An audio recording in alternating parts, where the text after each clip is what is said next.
Anton Ferdinand joins us. Hi, Anton. How you doing? You okay? You and Benty have known each other for a long time, I take it? Yeah, we have. We have, from playing against each other when he was at Ipswich as a kid and I was at West Ham as a kid, playing against each other from like under 16s, 15s, 16s, all the way into the first team. Yeah. I mean, what was he like to play against? Oh, he was easy. He was easy. No, listen, you give him a chance, he'll score a goal. Yeah. 100%. I always had to be on my P's and Q's when he was about.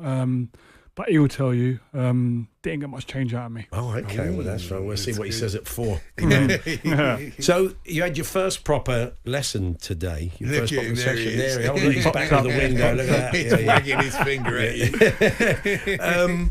Yeah. So how did it go? You're dancing on ice. We spoke to you last week when the news broke you were doing it. So how are you feeling? I'm surprisingly feeling okay. Right. Today was my first actual lesson. Mm-hmm. With your partner? No, not with my just partner, on your own? with a coach. Oh, okay. Right. I don't know who my partner is yet. Right. But yeah, surprisingly, I feel okay. My body feels okay. But tomorrow might be a different story. Yeah. How are the ankles? I used to find skating really hard on the ankles. At the moment, I'm okay. Good. But I must say, I'm so far off it. It's a joke. It's really difficult. I'm so far off It's a it. difficult thing to do. I mean, It's harder than dancing, I reckon. 100% dancing on the ice. Yeah. And I've got to do lifts as well. As a man, you have to lift your partner. I can't see myself anywhere near that at the moment. Like, seriously, it's unreal. It's very you early might days. surprise yourself. You It's don't know. very early days. You might people have come through and done okay. So we had Neil Ruddock in a little bit earlier on. Funny enough, it's a bit of a random question, but I put a question to him about when was the happiest he was as a player, and I just wondered if there was ever a point. Was there one team you were at over the years where you felt you were at your happiest? Not necessarily playing your best, but frame of mind wise, at your happiest. Do you know what? I was lucky enough to have great squads everywhere I went. Every club I played for, the squad that I was involved in was all good. The only one that was a bit tricky probably was QPR. But in terms of like camaraderie and having a laugh with people, I was quite lucky in that sense. But my favourite and the best times were West Ham. Yeah, for sure.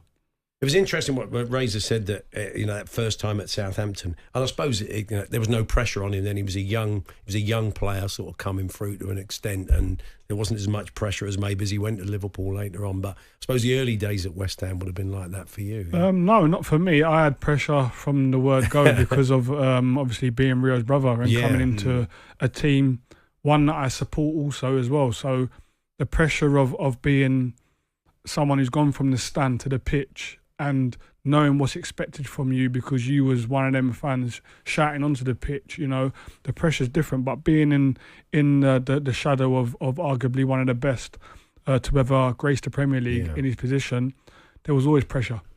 Was that the same as you were growing up when you were playing? Because you're a bit old, so even as kids, even playing junior football. Yeah, it was always the same. But I had a good upbringing. I had good people around me, good family, good friends who made me understand that I was a good player in my own right. So as much as there was pressure, I was able to really bat off anything that was said negative to me. He was interesting, though, and this probably happened to you. He was talking about when he went from Liverpool to West Ham, that he had no choice in the matter. It was a real shock to him. He didn't want to leave, but he had to leave. Yeah, and you kind of uproot your family and you uproot your life, and then you're moving from one end of the country to the other, etc., etc. It's not easy, is it? No, it isn't. I mean, it has its compensations financially, but that's not enough, is it? Of course. But people only see that side, listen, football's given me everything. It really has done. But people don't see the other side of it where you have to uproot your family at the drop of a hat. Here today, gone tomorrow is the saying. But even this is why I've got 3 children, one 11, one 7, and one 2. The reason why I've got a 2-year-old is because I realised how selfish I actually was as a parent, as a husband. Because when I was playing, it was never on my thought process or in my radar to even take my kids to a swing park, because I've got to be an elite athlete tomorrow and I need to make sure that I'm prepped for that. So when I retired, I realised, wow, there's a lot that I missed. I was present physically, but wasn't present mentally. Yeah, well, Yeah, that's very similar to what Neil was saying, because he admits now his family is his complete focus, because he wasn't there for a long time. He, as you said, he kind of was physically, but not mentally a lot of the time. Yeah, and that's again, I said it last week. That's one of the main reasons why I'm doing Dancing on Ice. One, for the structure for me mentally, but two, for my daughter. You know, all of my kids, but mainly my daughter. She will have something to shout about. My sons have stuff to shout about, but and she shouts about it too. But my daughter's theatrical. She loves theatre. She loves dance. You know, and to see her old man hopefully not fall on the ice. She said to me the other day, actually, she went, "Dad, seriously, if you fall, I can't go to school." Oh, no. I can't go to school. That's a lot of pressure. No, That's no. more pressure than playing football. Exactly that. Exactly. Is it being competitive again, Anton? Is that something you're looking forward to? Because you miss the competitiveness of Haven't you got to be football? good before you can be competitive? Exactly. That's the thing. I miss the structure more than anything. The structure in my day is probably the biggest thing that I miss. And over, this will be my 6th season retired. Still at times struggle with it. But it's got to think, I've been told what to do, when to do it from birth, really, to when I retired at 34, you know, and being able to know that I'm doing this every day. And listen, I know what I'm doing every day, but putting that structure from whether it's 7 o'clock in the morning to 7 o'clock at night sometimes can be difficult. And people might say, "Oh, how do you not know how to do that?" Again, it's something I've never had to do. Yeah. Got England playing tonight. You played age group all the way through. You played plenty of under-21 games and played European Championships, etc. But how close did you come to that full cap? Were there sort of moments when you were pretty close? Yeah, after the FA Cup final against Liverpool in 06, I had just missed out on the World Cup. Sven, he gave me a call after the 30-man squad had been announced, because someone had got injured, to come and get involved, but I'd had a hernia operation. Oh wow, that's unlucky. Yeah, so I missed out on it. And you will say you would have gone to that World Cup. Yeah, and way. You never know. When you play for England, sometimes your career can go so different. Could you have put that operation off had you known that the call was going to come, or did you need it? Not if I needed it. Yeah. I played the last 3.5 months of the season with it. You know, the morning of the FA Cup final, it took me about 40 minutes to get out of bed. Wow. Because I couldn't just This sit is up quite common, and though, roll isn't out. it? That players Yeah. play, How especially often in do your day. footballers play feeling 100%? Rarely. I don't know a game that I went into where I felt 100%. Never. I think some of that might be the nerves. Like, I never ever felt nervous, but I'd go into game thinking, "Oh, hamstring's a bit tight," or "This is hurting me," or that probably was the nerves in me. We've seen a little bit of what Lee Carsley is trying to do with England. Are you enjoying what you're seeing so far? Yeah, I am. I think giving players that bit more freedom. Gareth Southgate done a fantastic job. He brought back that camaraderie. He brought back a group of players who the nation felt close to, which is fantastic. But I think Lee Carsley's added that, especially from the games that we've seen previously, that little bit of freedom in some of the players that we need to see freedom from. And again, he worked with a lot of them in the 21, so he knows them personally. And hopefully they can come in and keep thriving. Yeah. Did you have a favourite manager that you played for?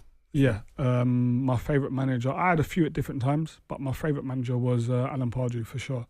I had him at 19 years old, where I needed to be treated like an adult, and he done that to me. You know, he allowed me to make decisions for myself rather than telling me I can't do this, I can't do that. And I think if he would have been like that, a young player, 19, in the Premier League, doing well, you know, sometimes it could go the other way and I could maybe rebel, you know, but he allowed me, like he would say to me, if that's what you want to do, is fine, but do it. But if it affects your football, I'm going to hurt you, whether that's your pocket or whether that's knowing you, it will be if you're not going to play.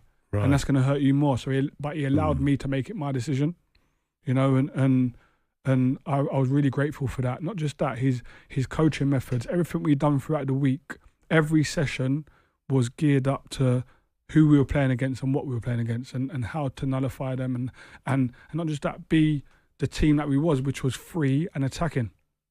That's interesting, isn't it? Yeah, Did he also manage the fact that the thing you touched on at the start, that you were Rio's brother? Because I suppose as a young player that has to be managed as well. That somebody has to, as you said, make sure you know in his eyes he thinks you're a good player in your own right. Yeah, but the club as a whole, and this is why I'm so thankful to West Ham. From my early days in there, from 9 years old, and then when I got to Chadwell Heath at about 12, 13.